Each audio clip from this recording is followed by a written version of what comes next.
yung tao. Wow, totoo ba?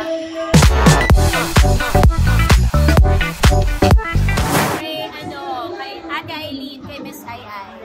Kasi hindi ko in-expect, mabait kasi yung sinabi niyang tao. So, nung sinabi niya yung tao, wow, totoo ba?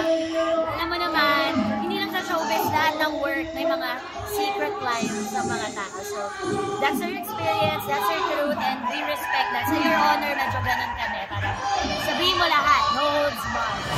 Napaka-unexpected. Walang kahit sino sa amin sa Bron na nakapredict na gano'n yung reception ng mga tao.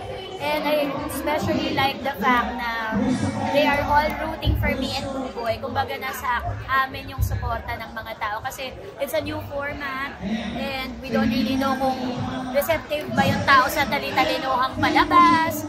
Pero we try as much as we can to balance comedy and yung sensibilities ng show, hindi niya malose. So, thank you so much. Ang dami ko pang kailangan matutunan. Hindi pa siya nagsisink in sa akin. Siguro thank you dahil may tiwala sila na kaya kong i-pull off yung trabaho naming dalawa ni Buboy. Siguro mas gagalingan ko pa kasi para ma-deserve ko yung. At saka, in the future, probably I could host the FAMAS Awards or any big Filipino landmark event, which is actually my dream to host Binibining Pilipinas or become Binibining Pilipinas,